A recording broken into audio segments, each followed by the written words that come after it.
Bismillahirrahmanirrahim. Assalamualaikum warahmatullahi wabarakatuh. Innal hamdalillah nahmaduhu wa nasta'inuhu wa nastaghfiruh wa na'udzu billahi min syururi anfusina wa sayyiati a'malina.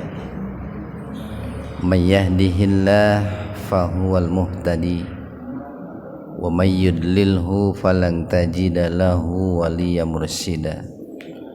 Asyhadu an la ilaha illallah wahdah la syarikalah wa asyhadu anna Muhammadan abduhu wa rasuluh alladzi la nabiyya wa la rasula ba'dah.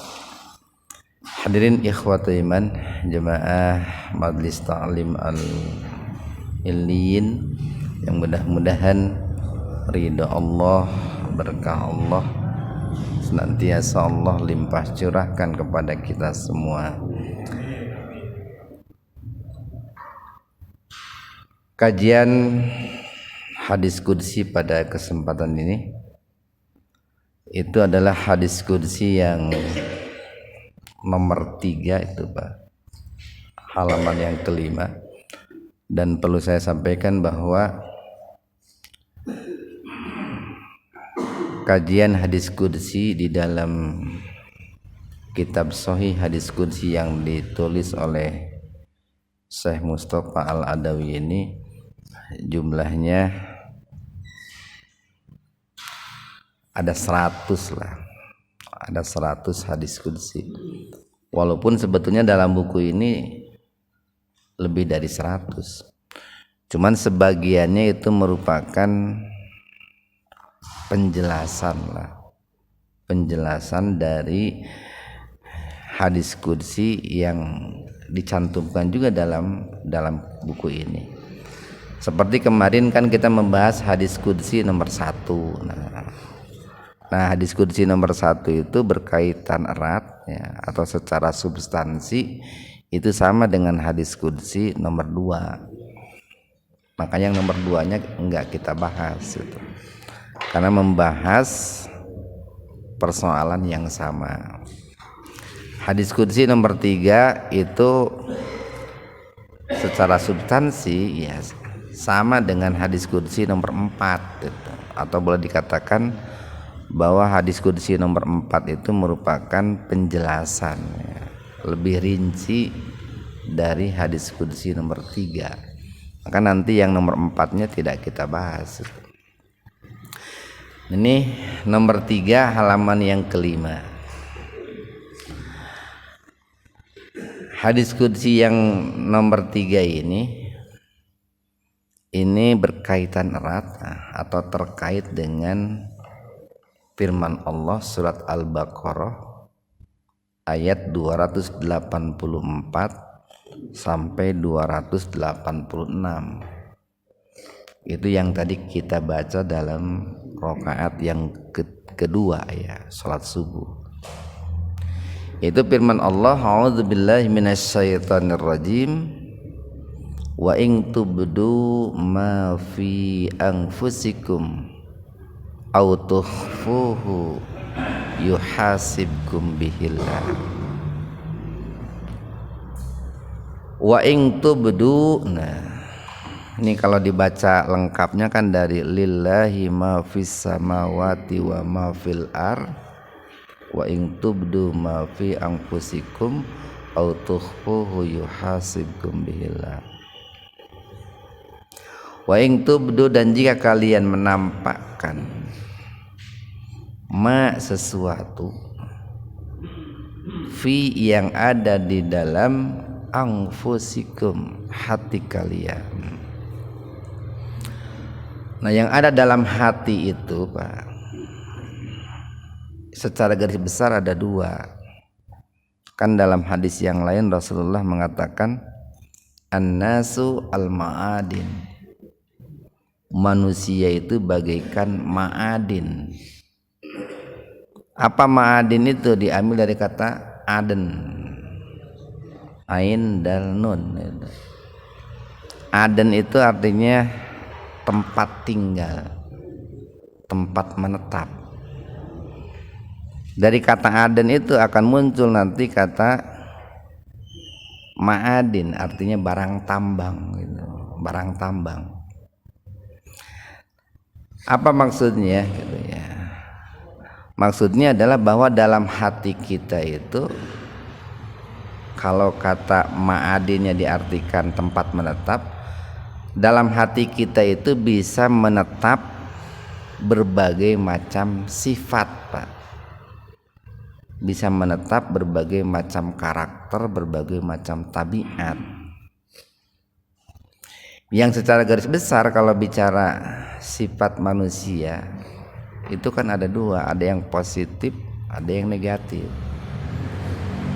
Dalam hati kita itu bisa tersimpan sifat pemaaf, bisa menetap sifat pemaaf, bisa juga menetap sifat pendendam. Dalam hati kita itu bisa menetap sifat optimis, bisa juga menetap sifat pesimis. Dalam hati kita itu bisa menetap sifat dermawan, bisa juga sifat pelit gitu. Jadi yang jelas dua sifat positif dan negatif itu bisa menetap dalam hati kita. Itulah kenapa Nabi mengatakan bahwa hati kita itu bagaikan ma'adin. Kalau ma'adinnya itu diartikan barang tambang, artinya bahwa manusia itu kualitasnya akan bertingkat-tingkat, Pak.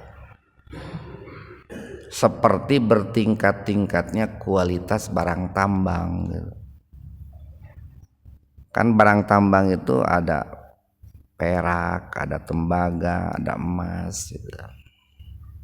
Tentu kan beda kualitas perak dengan emas. Bahkan emas pun kan ada yang 18 karat, 20 karat, 24 karat. Nah, sebetulnya manusia pun kualitasnya bertingkat-tingkat. Nah, bertingkat-tingkatnya kualitas hati manusia, bertingkat-tingkatnya kualitas manusia itu tergantung kualitas yang tersimpan dalam hatinya gitu, Pak. Kalau yang tersimpan dalam hatinya itu kualitasnya bagus, maka manusia itu akan menjadi bernilai. Tapi kalau kualitas yang tersimpan dalam hatinya jelek, maka manusia itu akan menjadi tidak bernilai. Sebab apa yang tersimpan dalam hati kan nanti akan nampak juga, muncul juga di permukaan, Pak. Hati itu diibaratkan biji lah, biji.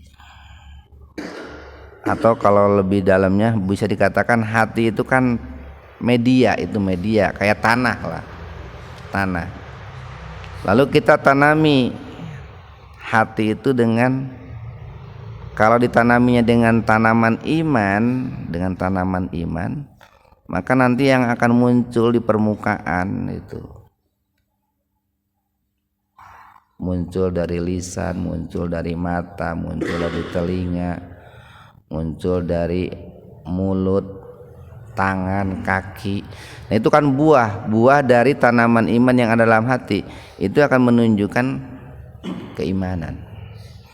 Tapi kalau yang tertanam dalam hatinya itu kemunafikan itu, maka yang akan muncul di permukaan pun adalah kemunafikan. Nah, dari situlah kenapa Nabi mengatakan bahwa manusia itu bagaikan barang tambang. Nanti kualitas manusia itu akan bertingkat-tingkat sesuai dengan apa yang ada, yang menetap dalam hatinya. Nah, jadi ma di sini nih, wa ing tubdu ma. Nah, ma-nya itu tadi bisa positif, bisa negatif. Jika kalian menampakkan sesuatu yang positif, jika kalian menampakkan sesuatu yang positif ataupun yang negatif yang ada di dalam hati kalian, atau tukhfuhu, kalian menyembunyikannya, yang positif terlebih-lebih yang negatif, yuhasibukum. Yu itu kan dia itu Pak. Dia, siapa dia di sini? Allah. Yuhasibukum bihillah. Dia Allah itu pasti akan menghisabnya terhadap apa yang kalian simpan dalam hati. Ini dikisahkan ini Pak, ini bisa dikaitkan nanti pemahamannya dengan yang nomor 4 itu Pak. Ya, terkait dengan ayat ini Pak, itu para sahabat Nabi itu Pak sangat merasa berat gitu Pak. Hati mereka sangat merasa kesulitan, gelisah gitu Pak, gelisah. Sampai-sampai mereka itu ada sekelompok sahabat yang datang menghadap Rasulullah sallallahu alaihi wasallam. Sesampainya di hadapan Rasulullah ini, kalau dilihat dalam hadis yang nomor 4 itu ada kalimat tuh, summa baraku ala rukub. Itu di bait di baris yang keempat itu Pak. Summa baraku ala rukub. Sesampainya di hadapan Rasulullah sallallahu alaihi wasallam, kemudian mereka itu duduk di atas lutut mereka ya. Duduklah bersimpuh di hadapan Rasulullah sallallahu alaihi wasallam. Lalu mereka berkata, "Ai Rasulullah sallallahu alaihi wasallam, ya Rasulullah sallallahu alaihi wasallam, kullifna minal a'mal manutik." Nah itu di baris yang kelima paling bawah itu Pak. Faqalu ay Rasulullah kullifna minal a'mal manutik. Kami telah dibebani gitu ya. Kan kita ini termasuk makhluk yang terkena beban taklif Pak. Hanya 2 makhluk yang terkena beban taklif. Satu kita bangsa manusia, yang kedua adalah bangsa jin. Di luar 2 makhluk itu tidak ada yang diberikan tugas dan kewajiban untuk beribadah gitu. Jadi ya Rasulullah kullibna minal a'mal manutik. Kami telah diberikan tugas, telah diberikan tanggung jawab. Kenapa di sini dikatakan kulibna beban? Karena memang Pak, tugas kita di dunia itu kan ibadah. Ibadah itu adalah amanah yang Allah pikulkan di atas pundak kita gitu Pak. Makanya dikatakan beban gitu, beban. Nanti ada yang merasa berat, ada yang merasa ringan ya, tergantung orangnya kan begitu.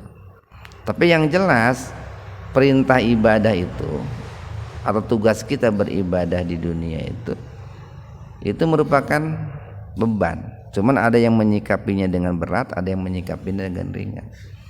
Nah para sahabat pada saat itu ketika turun ayat tadi, mereka datang menghadap Rasulullah SAW.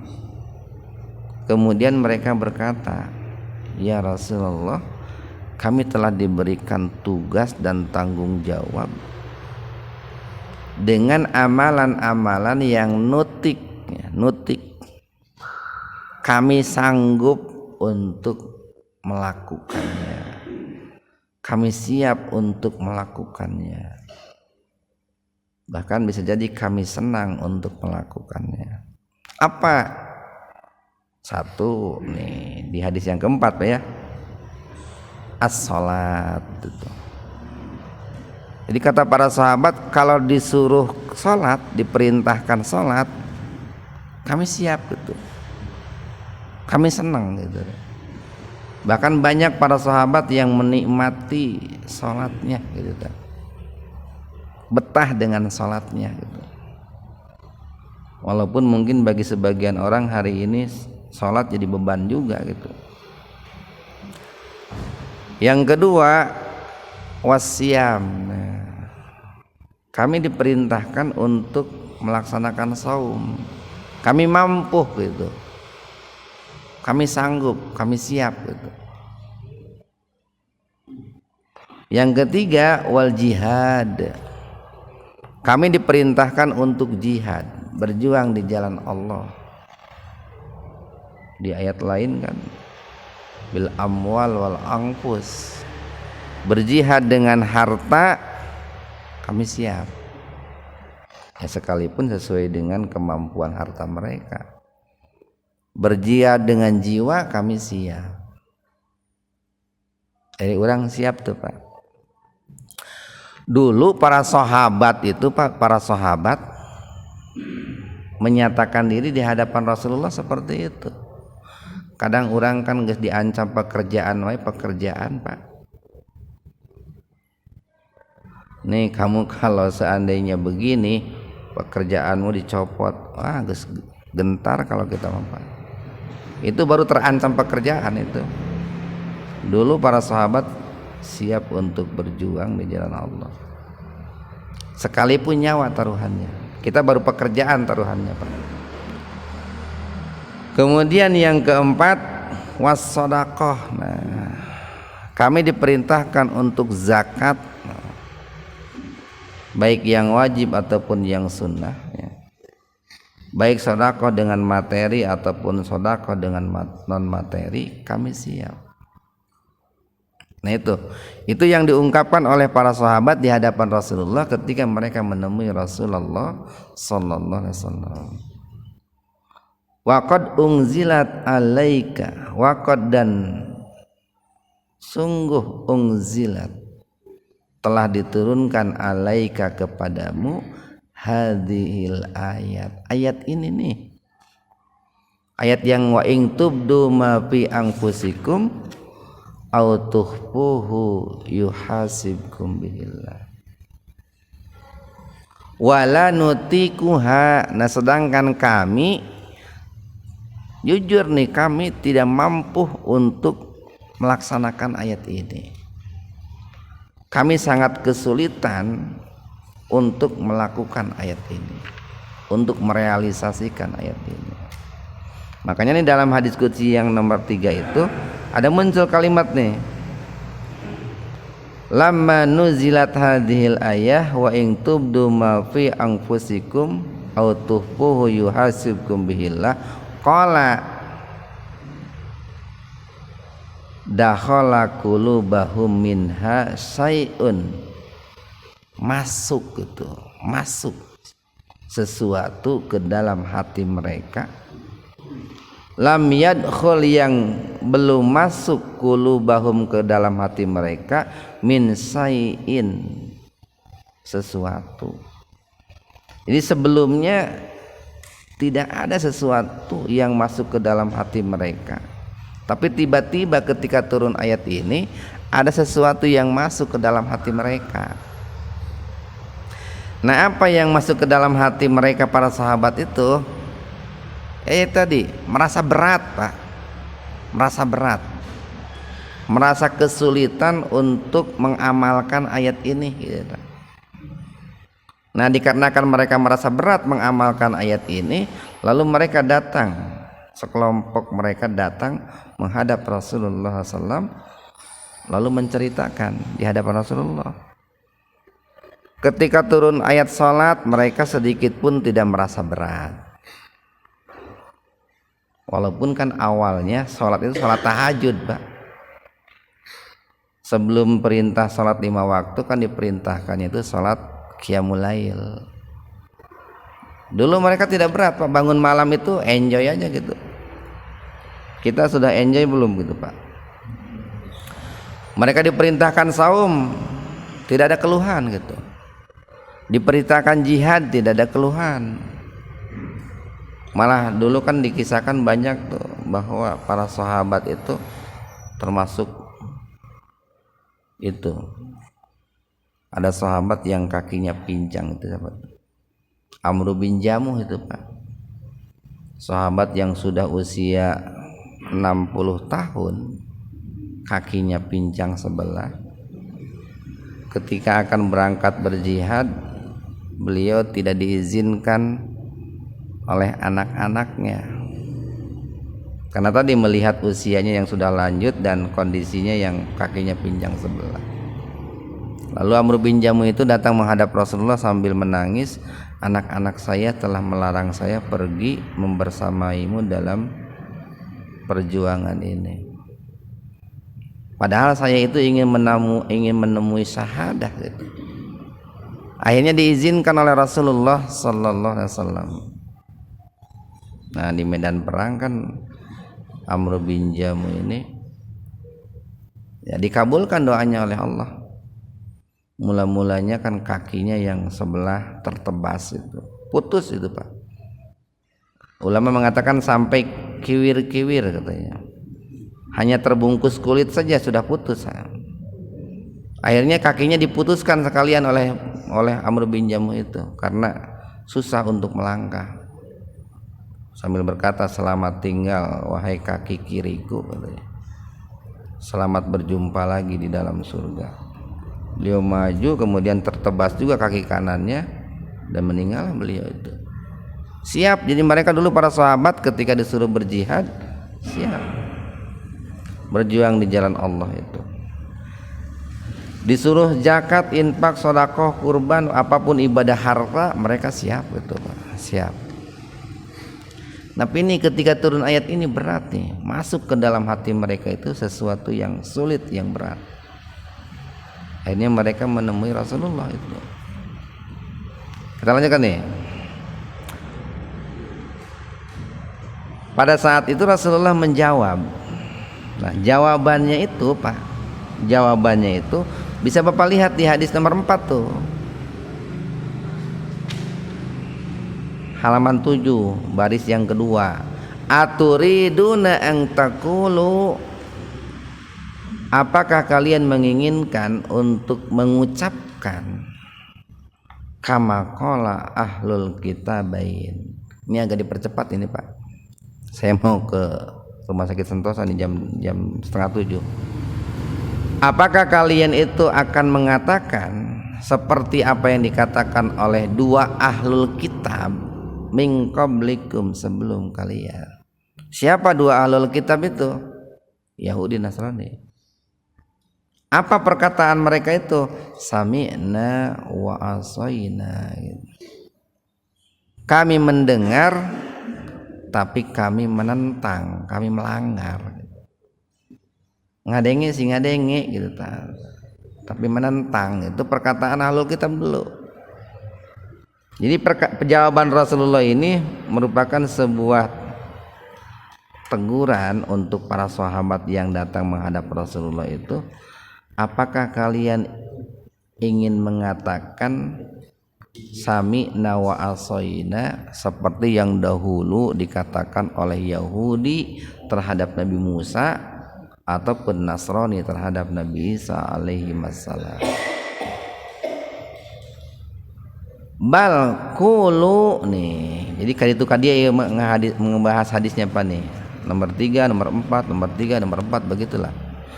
Bal akan tetapi qulu katakanlah sami'na wa ata'na ghufranaka rabbana wa ilaikal masir. Di hadis nomor 3 tidak ada tuh Pak. Di hadis nomor 3 itu redaksinya begini. Faqala an-nabiyyu sallallahu alaihi wasallam. Nah, baris yang ketiga tuh. Bersabda Rasulullah sallallahu alaihi wasallam, qulu sami'na wa ata'na wa sallamna.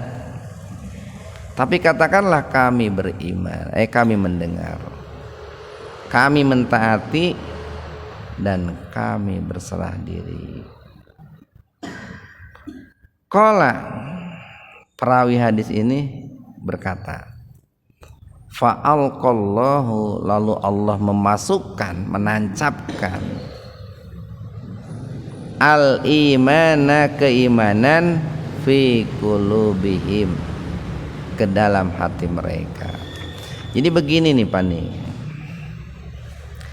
ketika kita itu mendapatkan ujian dari Allah nih Pak, baik itu ujian yang sifatnya syar'iyah Pak, ataupun ujian yang sifatnya kauniyah, maka ucapkanlah ucapan-ucapan yang positif Pak, ucapan yang positif, jangan ucapan-ucapan yang negatif. Ujian syariah itu adalah ujian yang terkait dengan perintah-perintah syariat. Salat itu ujian itu Pak, jangan dikira salat bukan ujian. Makanya banyak yang tidak salat karena tidak lulus ujiannya.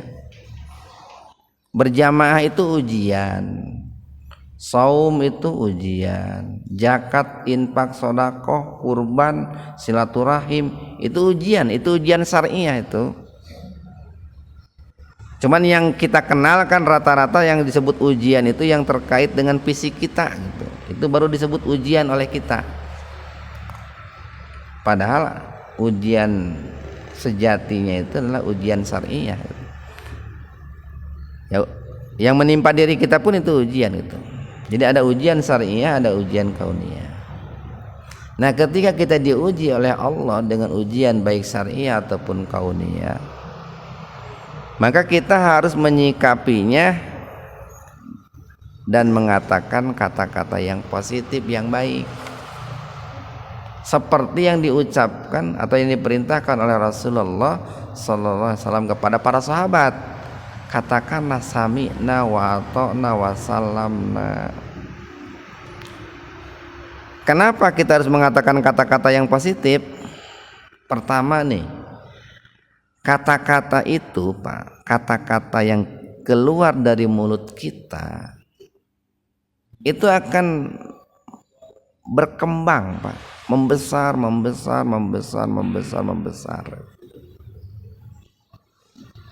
Jadi kalau kita mengatakan begini nih, ketika Allah perintahkan zakat, kami dengar, kami taat, kami tunduk, kami siap melakukan, itu akan membesar itu Pak.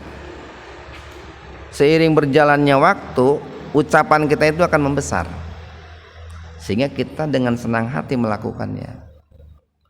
Tapi ketika kata-kata kita pertama itu, lah sholatnya ngariweuhkeun unggul, zakatnya matak miskin, itu kata-kata itu akan membesar itu Pak, yang pada akhirnya seiring berjalannya waktu, sholatnya itu akan memberatkan dirinya, zakat itu akan sangat memberatkan dirinya. Makanya ucapkan kata-kata yang positif. Nah itu Pak. Bahkan di hadis yang nomor 4 itu, nah itu dikatakan mereka mengatakan kata-kata yang positifnya itu, nih di baris yang kelima tuh. Falamma iktara'ahal qaumu. Nah, ketika sekelompok sahabat itu mengucapkannya, dzallat biha alsinatuhum. Lisan mereka itu tunduk Pak. Jadi mereka mengatakan sami'na wa ata'na wa sallamna, itu istilah orang Sunda mah bukan seperti palapah cau palid Pak, ngageleuyeng, bukan ucapan tanpa makna, tapi ucapan yang betul-betul berangkat dari hati yang tulus, dibarengi dengan ketundukan, kepatuhan ya. Kan suka ada orang itu yang mengatakan sami'na wa ata'na tapi tidak dijiwai Pak. Ada orang yang mengatakan juga dapat musibah innalillahi wa inna ilaihi rajiun tapi tidak dijiwai, hanya sebatas spontanitas saja Pak, tanpa makna gitu. Nah, dikatakan mereka mengatakan sami'na wa ata'na wa sallimna itu dalat itu kan hina itu Pak, sambil menghinakan, menundukkan, menjinakkan jiwa mereka. Fa'anzalallahu fi isriha, kemudian sesudah itu Allah menurunkan. Nah itu. Nah kalau di ayat ini nih, fa'alqallahu al-imana fi qulubihim. Itu di hadis yang ketiga. Kemudian Allah memasukkan keimanan ke dalam hati mereka. Ini kalau di hadis yang keempat itu dirinci itu Pak. Setelah itu Allah itu menurunkan tuh Amanar rasulu bima ayat 285-nya Pak tuh. Amanar rasulu bima unzila ilaihi mir rabbihi wal mu'minun. Kullun amana billahi wa malaikatihi wa kutubihi wa rusulihi. Rasulullah sallallahu alaihi wasallam telah beriman terhadap apa yang diturunkan kepadanya dari Rabb-Nya. Artinya Rasulullah sudah mengimani nih firman Allah Al-Baqarah ayat 284. Sudah sami'na wa ata'na wa sallamna. Begitu pula orang-orang yang beriman. Semuanya beriman kepada Allah, para malaikatnya, kitab-kitabnya, rasul-rasulnya, la nufarriqu baina hadim rusuli, tanpa membeda-bedakan antara rasul yang satu dengan rasul yang lainnya. Wa qalu sami'na wa ata'na ghufranaka rabbana wa ilaikal masir. Nah, tadi kita katakan Pak, kenapa kita penting mengucapkan kata-kata yang positif? Karena kata-kata yang positif itu akan membesar, seperti membesarnya kata-kata yang negatif. Itu yang pertama. Kemudian yang kedua, kenapa kita mengatakan kata yang positif? Karena kata-kata yang positif itu akan mengundang Pak hadirnya rahmat Allah itu Pak. Lagi nih, kata-kata yang positif itu akan mengundang hadirnya rahmat Allah. Apa rahmat Allahnya itu? Di hadis yang ketiga, baris yang ketiga di ujung, fa'alqallahul imana fi qulubihim. Allah memasukkan iman, Pak, keimanan ke dalam hati mereka. Kalau dirunut begini nih, karena mereka dalam kajian tafsir kemarin kita sampaikan Pak ya, yasrah sadrahu lil Islam kan gitu. Ketika orang itu melapangkan hatinya untuk Islam, Allah masukkan nur itu, Allah masukkan cahaya. Salah satunya adalah cahaya keimanan Pak. Bukti indikator cahaya keimanan itu adalah ketundukan kepatuhan seseorang terhadap perintah-perintah Allah dan larangan-larangan Allah. Itu nikmat Pak, nikmat. Jadi ketika kita membuka hati dengan mengucapkan kata-kata yang positif, lalu Allah masukkan keimanan ke dalam hati, itu nikmat. Nah kemudian Allah berikan dispensasi Pak, dispensasi. Kan Allah itu maha tahu, Allah itu alimun khabir, Allah itu maha mengetahui baik yang nampak ataupun yang tersembunyi. Makanya nih dalam kalimat berikutnya nih, kalau di hadis yang keempat itu baris yang ke 1, 2, 3, 4, 5, 6, 7, 8. Nah yang ke-9 Pak, di baris yang ke-9, falamma fa'alu dzalika nasakhallahu ta'ala. Maka ketika mereka para sahabat itu mengucapkan sami'na wa ata'na wa sallamna, tadi dengan ketundukan, dengan segenap jiwa raga, Allah masukkan keimanan ke dalam hati mereka. Buahnya apa? Allah menghapus Pak. Nasakhoha nih, Allah menaseh, menghapus firman Allah ayat 284 itu dengan firman Allah ayat 286 gitu Pak. Itu kan sebelum menghapus itu ada langkah-langkahnya Pak. Jadi ada langkah-langkah konkret yang dilakukan oleh para sahabat, sehingga langkah-langkah itu membuahkan kenikmatan rahmat dari Allah dengan dihapusnya ayat 284 surah Al-Baqarah.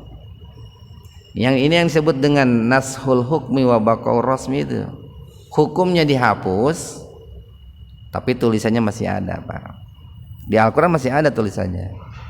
Kita pun boleh membacanya, tapi hukumnya dihapus. Kenapa? Karena tadi Allah yang Maha Tahu itu berat, apa? Allah yang Maha Tahu itu tahu betul bahwa para sahabat itu berat merealisasikan Al-Baqarah 284. Tetapi sebelum Allah menghapusnya dengan rahmatnya, itu kan ujian tuh, ujian sejauh mana sikap mereka, ketundukan mereka, kepatuhan mereka terhadap perintah Allah. Baru setelah Allah itu betul-betul melihat secara langsung ketundukan dan kepatuhan mereka terhadap perintah Allah, itu turun tuh firman Allah ayat 286 surah Al-Baqarah itu, Pak. La yukallifullahu nafsan illa wus'aha. Nah, itu.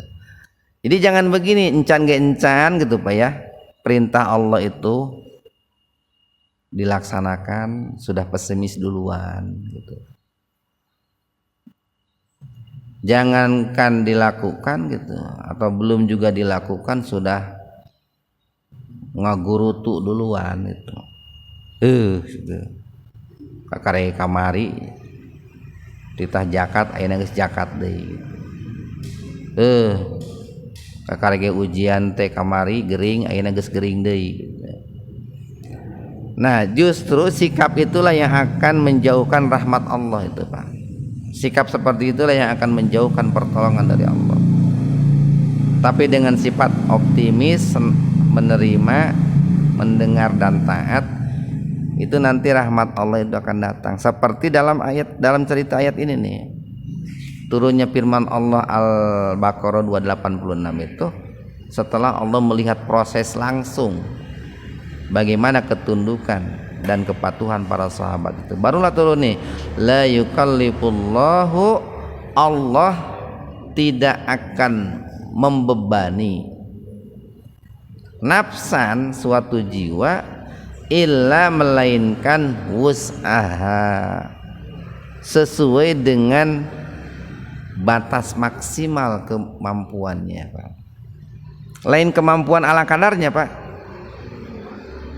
melainkan atas batas maksimal kemampuannya. Batas maksimal itu begini, Pak nih, beda batas ala kadarnya dengan batas maksimal, beda. Umpamanya sebuah beton, besi, Pak, besi. Itu kan ada batas maksimal. Katakanlah beton 12 nih, maksimalnya itu mampu menyanggah beban katakanlah 1 kintal. Berarti kalau dia diberikan beban 99 kilo itu masih mampu. 95 apalagi, 90 apalagi. 99 dia masih mampu. Baru kalau dia diberikan beban 101 kilogram itu melebihi batas tuh. Patah dia. Si betonnya itu, si besinya akan patah karena melebihi batas maksimal. Kan suka ada tuh kayak tambang gitu, Pak ya. Kayak tambang tali itu biasanya oleh pembuatnya itu suka ditulisin, tali ini mampu mengangkat beban 1 ton gitu, Pak. Ditulisin itu. Berarti dia itu 990 kilogram itu mampu, tidak akan putus itu tali itu. Tapi kalau sudah melebihi 1 ton, katakan 1000,1 kilogram melebihi batas, bisa putus itu, Pak. Atau kalau di kendaraan kan suka ada tuh namanya tuh, Pak ya, kayak karet timing belt itu ya. Itu batas kemampuan maksimalnya 6 bulan, umpamanya 1 tahun. Nah, kan begitu, Pak. Nah, itulah yang disebut dengan Batas kemampuan maksimal itu begitu. Nah, seringkali kita itu begini, oleh Allah baru diberikan tugas, tanggung jawab, beban itu 50 gitu. Kita sudah terlalu banyak mengeluh, Pak. Padahal Allah Maha tahu kamu itu mampu 100 kg gitu, Pak. Kamu itu mampu 100 kg. Ini baru saya berikan beban 50. Kamu itu tidak akan patah gitu, karena kamu itu kemampuannya 100 kg. Ini baru 60 gitu, 60. Makanya kan kita sering mengatakan begini, ujian itu dalam rangka menaikkan kualitas iman, kan begitu. Nah, Allah itu Maha tahu tuh, Pak. Jangankan Allah yang Maha tahu, kita juga yang orang biasa, Pak, manusia biasa, tahu lah. Oh, ini si ini kemampuannya segini, si ini kemampuannya segini, kan begitu. Orang tua juga tahu anaknya kemampuannya berapa. Itu kan tidak memberikan tugas, tanggung jawab di luar batas kemampuannya. Laha maka sabat nih, ada laha nih, Pak, ada wa alaiha maktasabat. Kalau menggunakan laha itu tandanya positif. Kalau menggunakan alaiha tandanya negatif itu, Pak. Jadi gara-gara lam dan ain itu maknanya jadi beda. Makanya dikarenakan laha itu positif, sering diterjemahkan laha makasabat. Dia akan mendapatkan pahala atas kebaikan, kebajikan yang dia lakukan. Wa alaiha, dan dia akan mendapatkan dosa maktasabat, atas keburukan, kejahatan yang dia lakukan. Kan begitu, Pak. Itu di hadis yang keempat. Sama di sini juga nih. Rabbana la tu'akhidna in nasina au akhtana. Lalu mereka para sahabat itu berdoa, wahai Rabb kami, janganlah engkau siksa kami dikarenakan dosa-dosa yang kami lakukan karena kami lupa, dan dosa-dosa yang kami lakukan karena tanpa direncanakan, tanpa sengaja. Ini pernah kita bahas pada dalam hadis Arba'in kan dulu ya. Jadi ada 3 dosa yang oleh Allah itu tidak dicatat dosa. Ada 3 kesalahan yang oleh Allah tidak dicatat dosa. 1, al-khata, itu kesalahan tanpa disengaja, tanpa direncanakan. Yang kedua, an-nisyan, ya, kesalahan yang dilakukan karena lupa, Pak. Yang ketiga, wa mastukrihu, kesalahan yang dilakukan karena dipaksa gitu. Dia benci melakukannya tapi karena dipaksa, diancam, akhirnya dia melakukan. Qala, Allah berfirman, qad fa'altu, itu. Tenang, mencoba bahasa orang, tenang, sudah saya lakukan gitu, Pak. Itu kan jawaban dari Allah tuh. Tenang weh, saya sudah melakukan itu.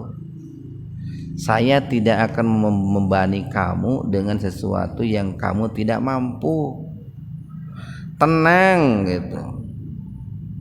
Saya itu tidak akan menyiksa kamu karena dosa yang kamu lakukan akibat lupa, akibat tidak disengaja.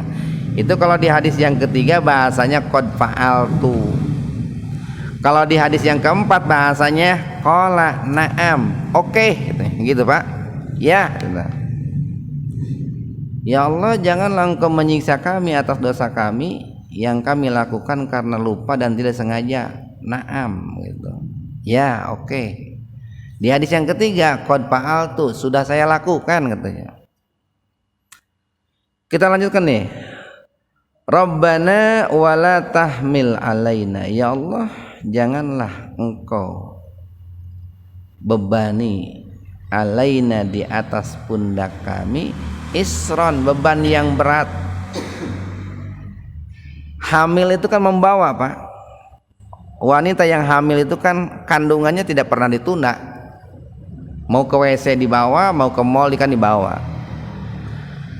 Makanya di sini menggunakan tahmil nih. Ya Allah, janganlah engkau bebani kami dengan beban berat kama hamal tahu seperti yang engkau bebankan alal ladzina min qablina, terhadap orang-orang sebelum kami. Dulu Pak, salatnya orang-orang zaman dahulu sebelum Nabi Muhammad itu jauh lebih berat dibanding kita. Puasanya orang terdahulu lebih berat dibanding kita. Hukuman bagi orang terdahulu lebih berat dibanding kita. Bayangkan saja, orang di zaman dulu kalau mereka mensekutukan Allah itu diperintahkan membunuh diri Pak. Hukumannya itu diperintahkan untuk membunuh dirinya sendiri. Kalau orang berbuat musyrik itu Pak, umat Nabi Muhammad kan tidak disuruh membunuh dirinya sendiri, suruh taubatan nasuha, kan begitu. Itu kan puasanya orang dahulu. Nabi Daud, coba kalau kita diperintahkan puasa seperti puasanya Nabi Daud, sehingga nama geus aral subaha dia Pak. Itu puasa Nabi Daud itu kan sehari puasa sehari tidak. Kita makan setahun sekali diwajibkan puasa itu. Nah itu apa jawab Allah itu?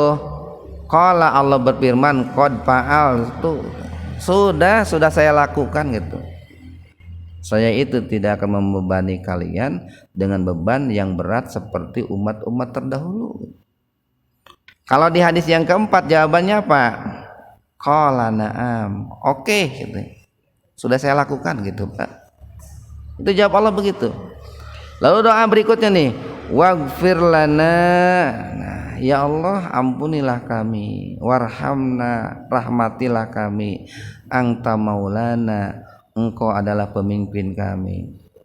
Qala, Allah berfirman, qad fa'altu, sudah saya lakukan gitu. Saya sudah mengampuni dosa-dosa kalian, saya sudah merahmati kalian gitu. Sudah saya lakukan. Kalau di hadis yang keempat redaksinya bukan begitu.